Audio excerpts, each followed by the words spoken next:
can we have your full name and your title, please? I'm Phil Harrison, Director of Product Development for SONY Computer Entertainment. Excellent. Now tell us about the PlayStation. What is it? What does it do?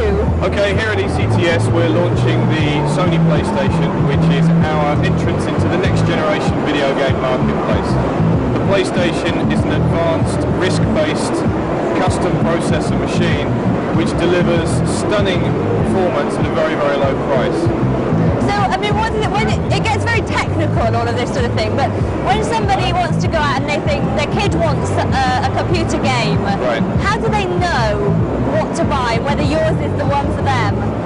Well, obviously in the run-up to the launch we'll be making that message very clear, but the consumer will be able to see in store how good the PlayStation is compared to the existing system. So that's very important. Part of our strategy is to get the consumer to come into the stores and see the system when we launch it later this year. So the system itself is a PlayStation, so it is games?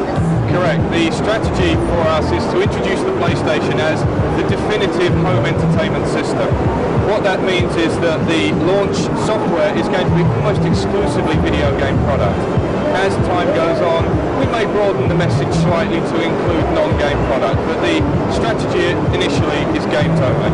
So how does this system compare with someone like Sega's Saturn system, which is the games, and the CDI, which does the videos and music and everything else?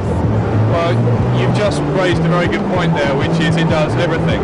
And that's a very difficult message to convey to the general public.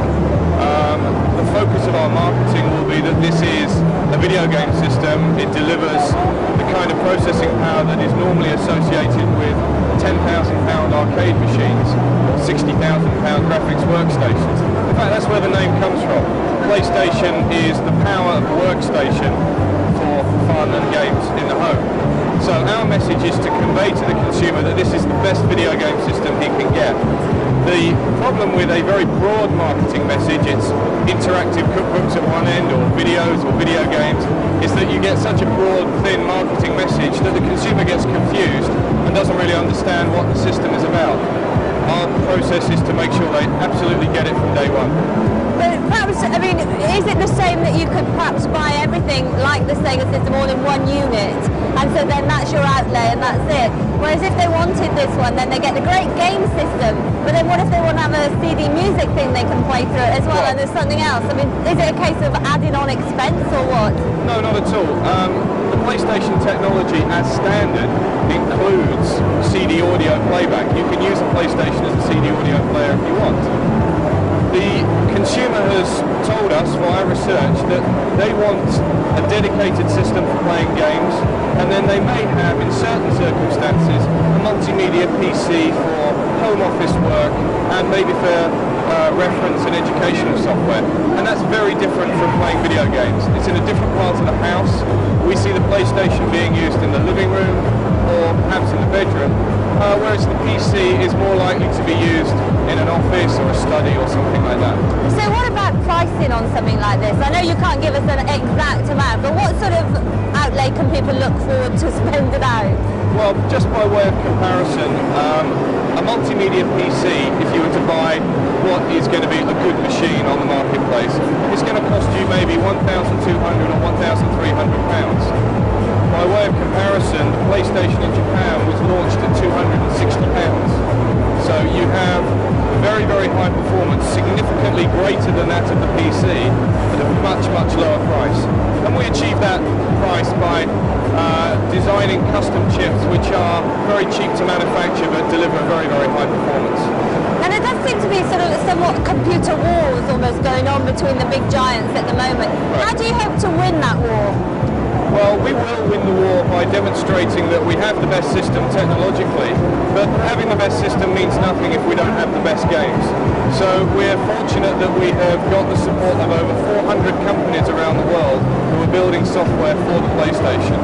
And that software support is vital to the success of our platform in the future. And what about sort of the violence that you can get in some of the games? I mean, you look around and sure, some of the games are sort of racing cars and that type of thing, but there are an awful lot that punch or shoot the backside out of people.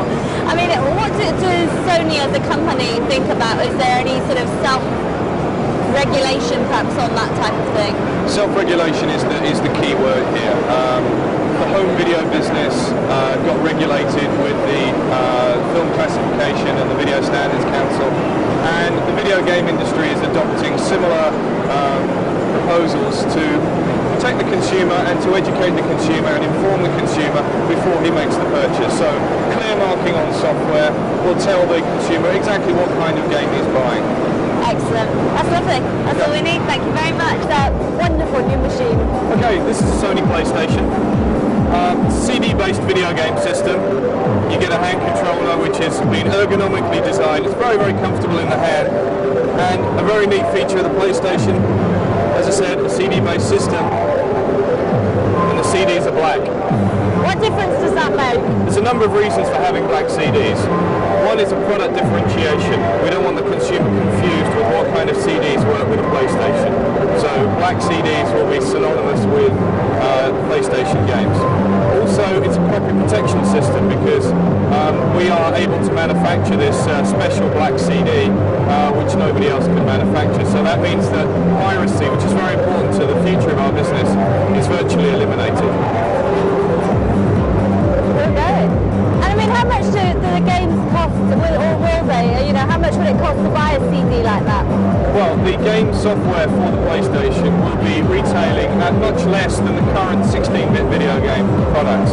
They come on cartridges which are very expensive to manufacture and also have a very long lead time associated with that manufacture, in some cases as much as 90 days to actually make and deliver the software. We are making the CDs in Europe, and the delivery time is much less, maybe under 3 weeks. The price of the software we haven't determined yet. We're in discussion with our retailers here at the moment. Okay, that's great stuff. So we've got something to look forward to. Thank you. Thank you.